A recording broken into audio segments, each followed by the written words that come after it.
Donald Trump is having a catastrophic Thursday morning. His bluff was called regarding his AG pick, Todd Blanche.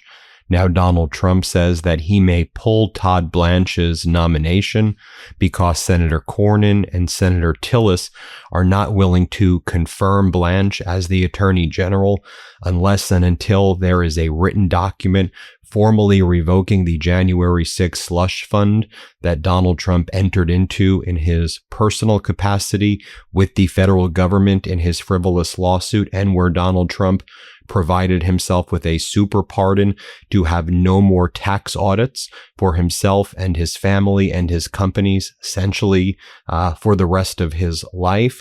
And Donald Trump now showing that the plan all along, get Blanche confirmed as the Attorney General, and then try to enforce the settlement agreement between Trump and the federal government where he gave himself that super pardon. Also this morning, you have Saudi Arabia striking the Sana'a airport in western Yemen, the Houthis vowing retaliation. The Middle East is on fire right now. And you had Iran claim that they destroyed multiple U.S. fighter jets, F-35s in Jordan, multiple strikes in Kuwait. Iran is claiming that they caused massive devastation in their response to the U.S. strikes. And we know Iran responded during the evening hours and during the morning. I want to break this all down for you, what's taking place this morning. Here's what Donald Trump posted moments ago. Todd Blanche is a star, and he capitalizes star. And everyone knows it. He has the potential to go down as one of the greatest attorney generals of all time. However, John Cornyn of Texas and Tom Tillis of North Carolina, both of whom I refuse to endorse and whose political careers have been ended by my action, are refusing to vote for this great nominee, who will remain in any event as acting. In other words, Trump wants to keep Blanche as acting AG forever and not get him actually confirmed by the Senate. Remember, both Cornyn and Tillis voted for Merrick Garland and others, too numerous to mention. I have no objection to temporarily withdrawing Todd's name if they do not do the right thing and putting him back after Cornyn and Tillis are out of office. Donald J. Trump, to which Cornyn and Tillis responded, there are many more people here on the Senate than just us who want to see a written document revoking that January 6th slush fund and the settlement agreement between Trump and the government, waiving all tax audits and criminal investigations into Trump's tax evasion. Now, as our editor-in-chief, Ron Filipkowski, says, it sounds like Todd Blanche actually wanted to sign off on the language that the senators requested to kill Trump's IRS immunity and slush fund so he can get the gig as Attorney General. But his client, Donald Trump, won't let him. Not really how any of this is supposed to work, but this is a lawless, organized crime operation. Indeed, it is a lawless, organized crime operation. On the MeidasTouch account, we explain this makes the Epstein files, Trump's slush fund for insurrectionists, and tax fraud immunity major topics heading into the midterms. And so it seems just abundantly clear the following. The fact that Blanche refused to terminate the slush fund in writing for Trump's criminal cronies, as well as his IRS immunity deal, proves that his testimony at his confirmation hearing that these things were dead was always a lie. Everything with Trump is always a lie. They were dead until he got confirmed. And then Cornyn said, just put it in writing. We'll make it very simple that the January 6th fund and the super pardon is terminated. Put it in writing, and then we'll confirm you as the AG. They're refusing to do that. As I've always said, this was all about Donald Trump waiving his tax liability, as he's always done his whole life with tax evasion and all of the criming and scamming and fraud that Trump committed his whole damn life while he ripped people off, while he screwed people over. And they also wanted you to be outraged, as we all should be, about the January 6th insurrection fund. But it was about Trump, who made billions and billions of dollars, and I believe far more, than has been reported thus far. What was it? $4 billion in the first year alone he made in all of his quid pro quo deals, using the White House as his personal piggy bank and screwing over the American people. I think the number is closer to $10 billion. But even if you accept $4 billion, that means the taxes on that would probably be $1 billion, $1.5 billion, $2.5 billion, maybe, depending on the way these deals were structured. He wanted to waive all of that and, of course, waive all of the past tax liability. That's what this was always about. And now he's saying, I'm going to pull the nomination of Blanche temporarily and then hope that we have control over the Senate after the midterms, because it's so important to Donald Trump that he has this tax evasion immunity. What a crook, what a scoundrel, what a criminal he is, in my opinion. We got other bad news this morning. U.S. GDP growth slowed to an annualized rate of just 1.5% in the second quarter, coming in well below expectations. Expectations were 2.1%. Remember when Trump and Lutnick and Hassett and Besson, it's going to rip. It's going to rip. I expect 4% GDP, 5% year over year GDP. Right now, it is heading in the wrong direction. Very slow growth. Here's how they reported it on state regime media. Fox, let's play it. In line with estimates. Let's get to GDP. This is the first look we're getting at second quarter GDP, Maria. The first read is 1.5%, 1.5%. The estimate was a gain of 2.1%. So we're coming in a little bit light on this first look at second quarter GDP. And here's how they reported it on CNN. Let's play this clip. And working through it, Matt, what does this new data tell you? Well, Kate, it tells us that the economy slowed down during the spring. U.S. GDP coming in at 1.5%. That was softer than expected, right? The forecast was for 2.1%, and this is a slowdown from the first quarter when growth was at 2.1%. So this is soft. It's not terrible, but it's certainly not blockbuster growth by any stretch. With all of this chaos going around in the world caused by Donald Trump, with the pain, misery, and suffering of the American people caused by Donald Trump, with all of his fraud, his lies being exposed, with the never-ending war still never-ending, and seems that there's just going to be more and more escalation and all-out war and all-out hell. By the way, not to mention, you had Russia's ballistic missiles yesterday. I did a video on this earlier.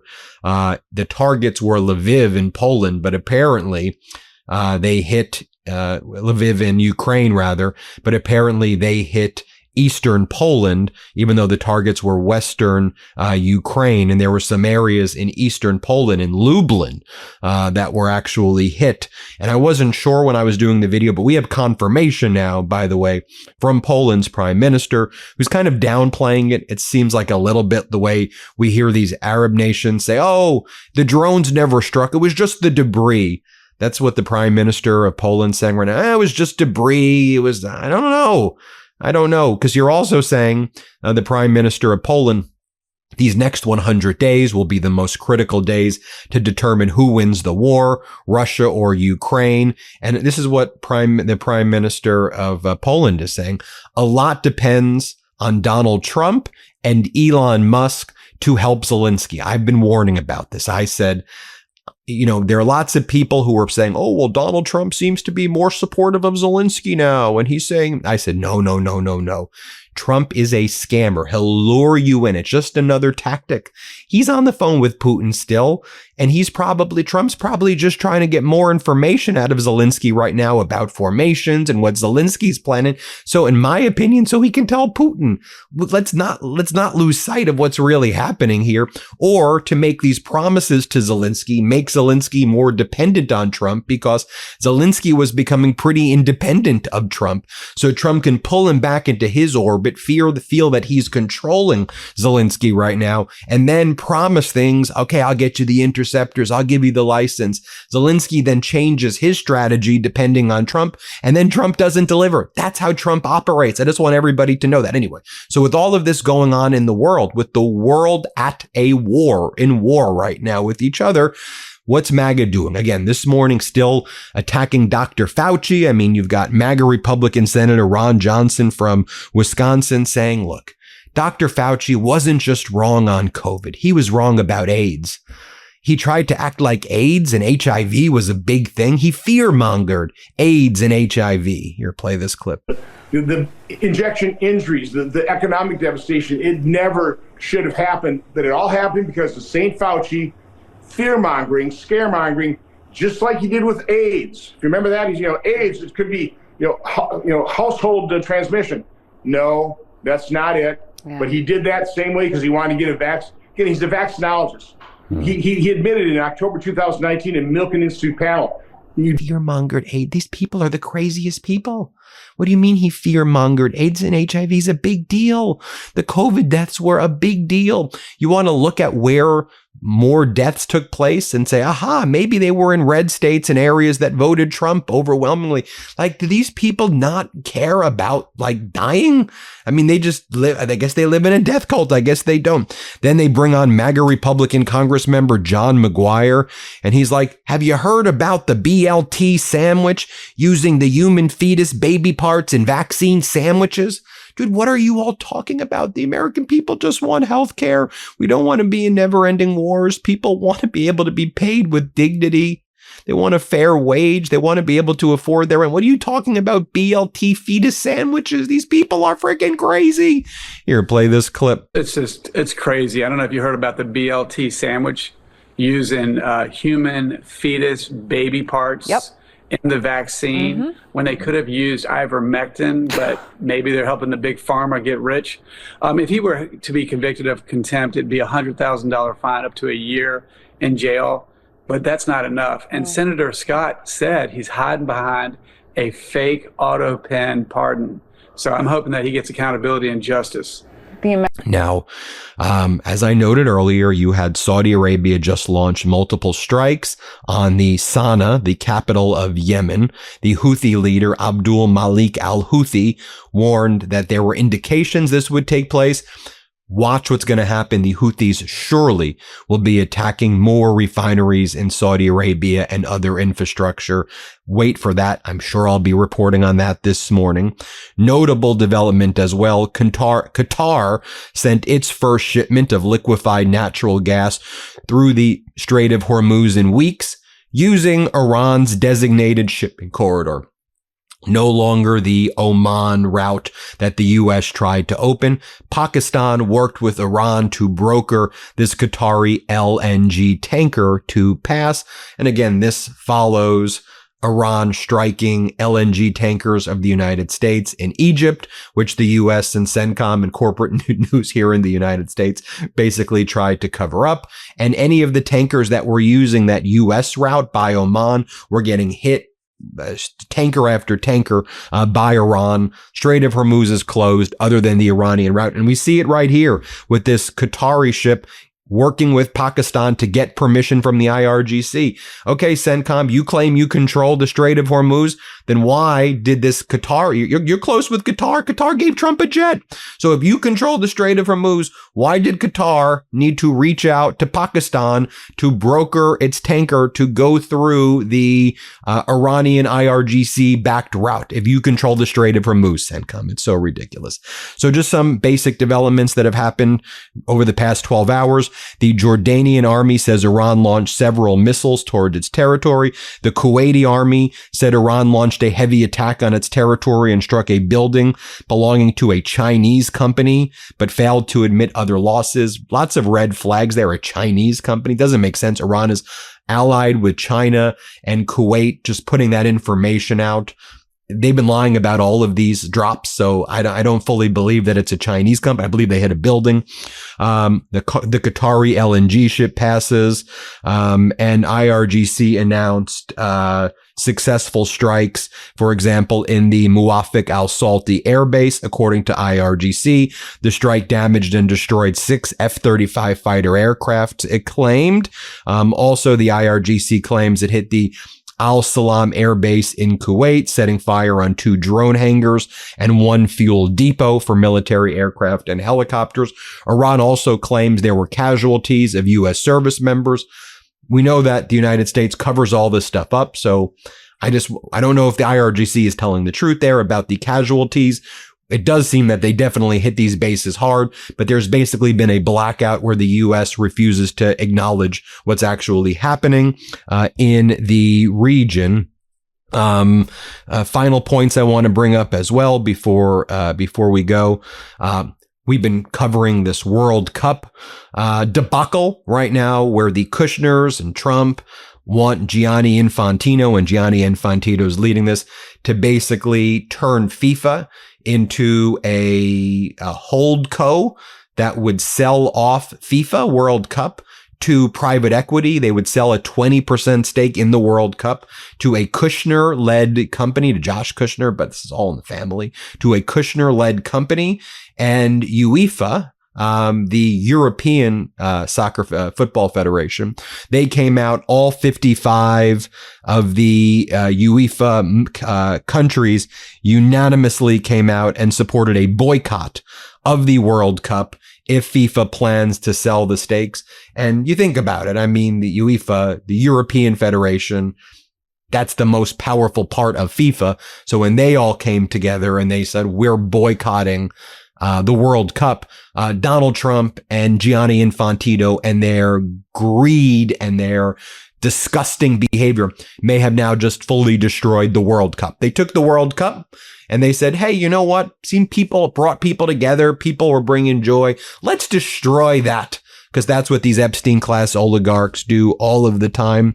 I'll just note this also. There was a global health summit that just took place in Africa.